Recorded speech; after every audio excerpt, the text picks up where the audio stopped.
sit down, grab your favorite beverage, grab a snack, and join me as we enter the amazing world of Watcher of Realms buffs, or lack thereof.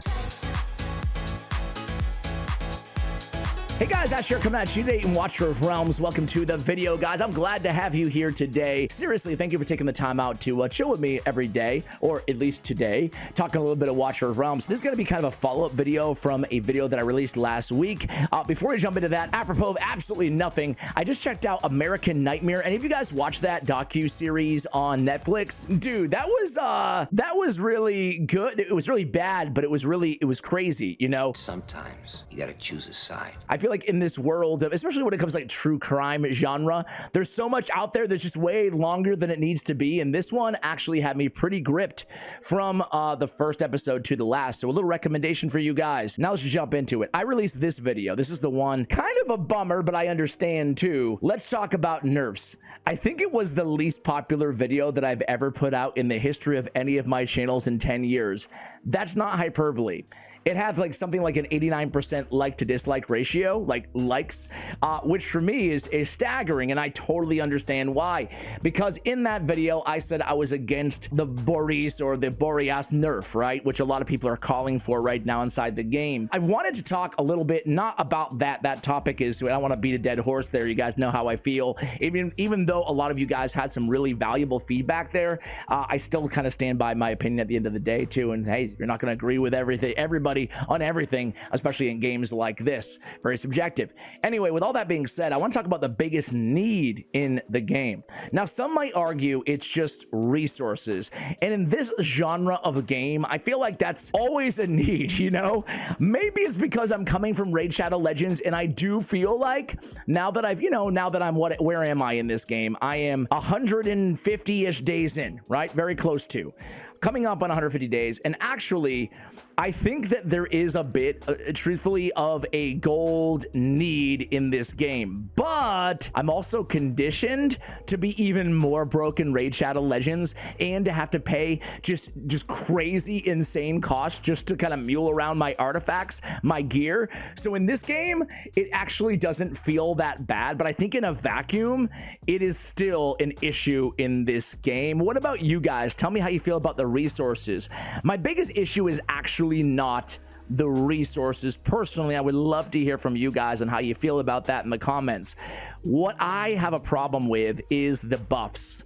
We talked about nerfs. Today, let's talk about buffs. Frankly, there's a massive lack of really great buffs in the game. It's not a big deal if they keep adding more powerful heroes to the game, really. I mean, that's how these games make money. That's how they keep people interested, especially the big spenders in the game, but really everybody, especially when they make them somewhat accessible.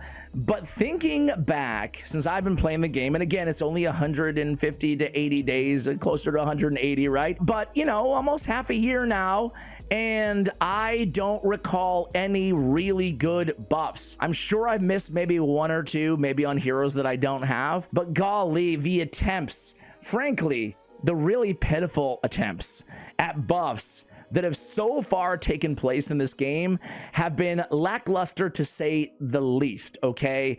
The buff they did to Azor. And again, you know, the cool thing about this game, just to play devil's advocate for a quick moment, is you can still get some viability out of these heroes, specifically because there's not that many heroes in the game, you know? There's 200-ish heroes in the entire game, less than that.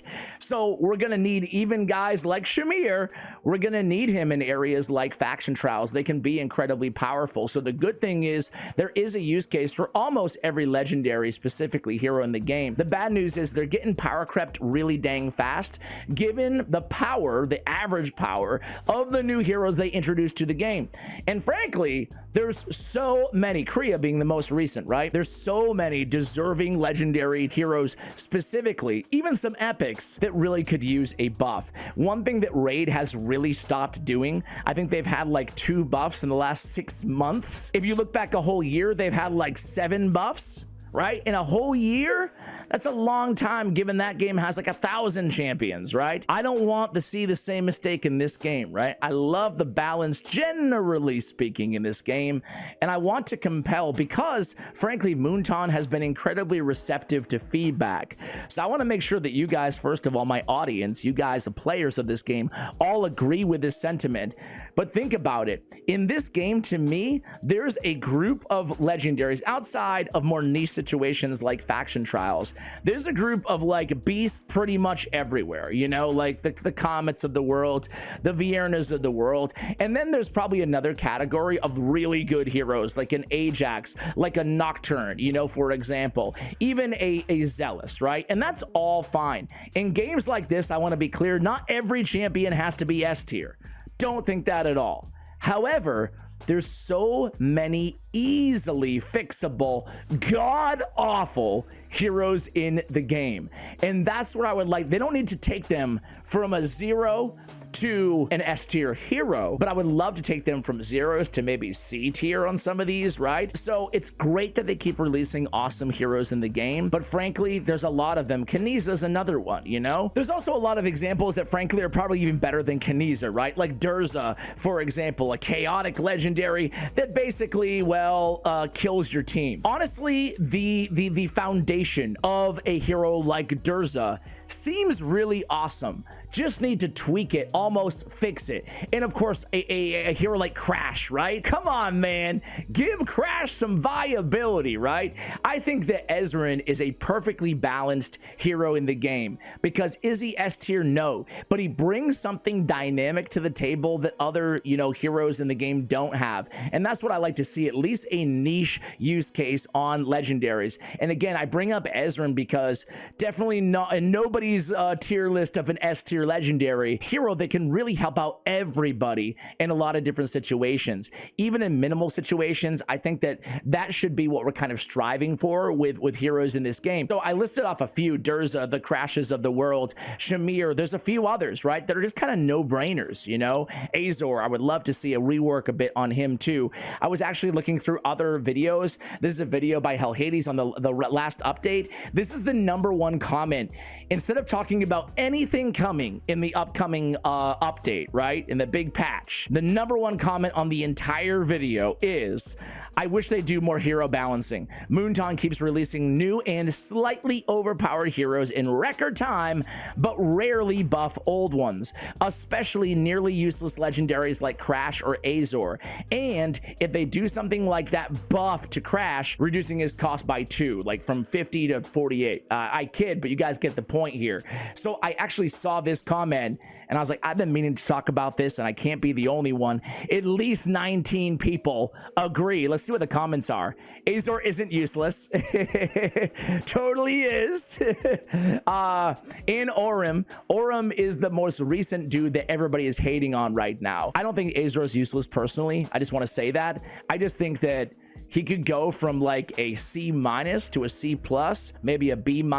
He's unique, and I love unique heroes in the game. He's a defensive-based tank, kind of a monster in that regard with some control in his kit. Just give him a bit more viability. There's no reason, and I'm not asking for any sort of nerf to epics, right? But there's no reason that quarter dozen, if not more, half a dozen epic tanks aren't better than legendaries, right? Or are better. There's no reason. Let's give a buff, at least some niche use case to some of those legendary tanks, to some of the other legendaries that I mentioned in this video. Let me know who's on your list to buff. Even epics. I haven't mentioned any epics or rares or, you know, anything less than that in today's video. But if you have some strong opinions on an epic or a legendary that you'd love to see buffed, I'd love to hear from you and as to why in the comments below, guys. Power creep is real in this game, but we can help mitigate the effect of power creep by timely buffs, timely balance changes from the developer before we get in a situation of 1,000 heroes in this game and only, you know, 150 are viable at all. All right, guys, that's gonna do it for the video. The worst thing you can do when you've been playing a game like this, not after 6 months, but after 2 or 3 years, is continuously pulling legendaries, getting excited, and then they suck. They suck because there's no balancing going on inside this game. Let's start now to mitigate and fix that situation. Much love, and as always, take care, guys.